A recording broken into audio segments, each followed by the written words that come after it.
राधे राधे दोस्तों, नमस्ते। कैसे हैं आप सभी? उम्मीद करते हैं आप सभी एकदम बढ़िया होंगे, मज़े में होंगे और खुश होंगे और आप सभी पर भगवान विष्णु और माता लक्ष्मी की कृपा हमेशा बनी रहे।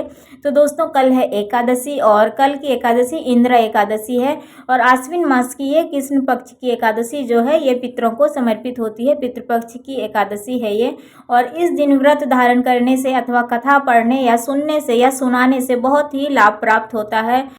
और ये पितृपक्ष की एकादशी जो है इसका व्रत करने से अथवा कथा सुनने से भी हमारे पितरों की मोक्ष की प्राप्ति होती है।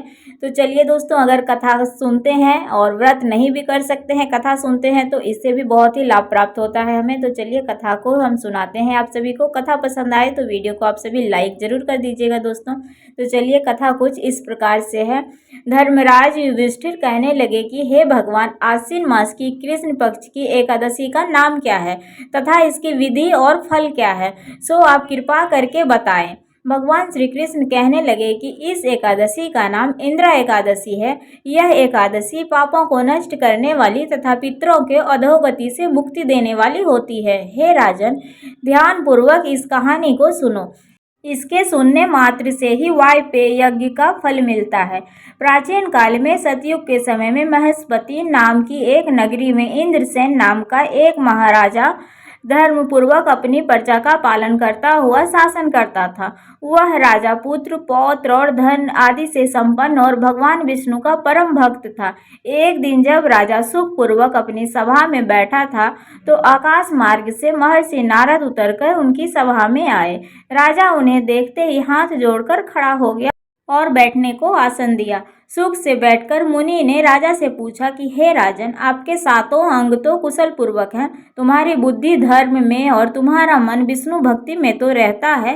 देवर्षि नारद की ऐसी बातें सुनकर राजा ने कहा, हे महर्षि, आपकी कृपा से मेरे राज्य में तो सब सकुशल है तथा मेरे यहाँ यज्ञ कर्मादि सुकृत हो रहे हैं।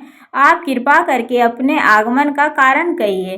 तब ऋषि कहने लगे कि हे राजन, आप आश्चर्य देने वाले मेरे वचनों को सुने। मैं एक समय ब्रह्मलोक से यमलोक को गया। वहां श्रद्धा पूर्वक यमराज से पूजित होकर मैंने धर्मशील और सत्यवान धर्मराज की प्रशंसा की। उसी समय यमराज की सभा में महान ज्ञानी और धर्मात्मा तुम्हारे पिता को एकादशी का व्रत भंग होने के कारण को देखा। उन्होंने संदेशा दिया, सो मैं तुम्हें कहता हूँ। उन्होंने कहा कि पूर्व जन्म में कोई विघ्न हो जाने के कारण मैं यमराज के निकट रहा हूँ। सो हे पुत्र, यदि तुम आश्विन मास की कृष्ण पक्ष की इंद्रा एकादशी का व्रत मेरे नियमित करो तो मुझे स्वर्ग की प्राप्ति हो सकती है। इतना सुनकर राजा कहने लगे कि हे महर्षि, आप इस व्रत की विधि मुझसे कहिए। नारद जी कहने लगे, आश्विन मास की कृष्ण पक्ष की दशमी के दिन प्रातः काल श्रद्धा पूर्वक स्नान दी से निर्वित होकर पुनः दोपहर को नदी आदि में जाकर स्नान करें। फिर श्रद्धा पूर्वक पितरों का श्राद्ध करें और एक बार भोजन करें। प्रातः काल होने पर एकादशी के दिन दातून आदि करके स्नान करें।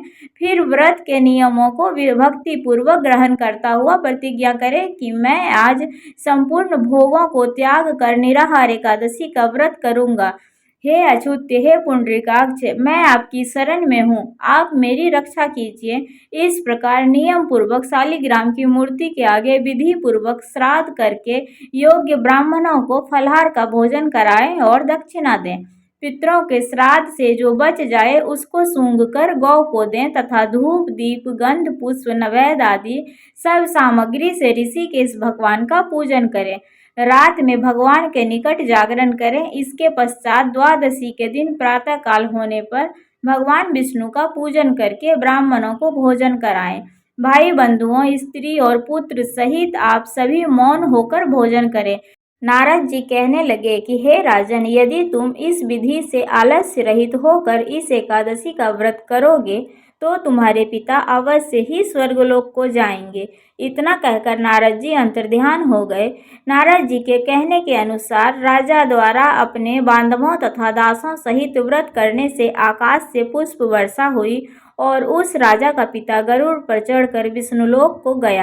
इधर राजा इंद्रसेन भी इस एकादशी के व्रत के प्रभाव से अपने सारे राज्यपाट को भोग करके अंत में अपने पुत्र को सिंहासन पर बैठाकर स्वर्गलोक को गए।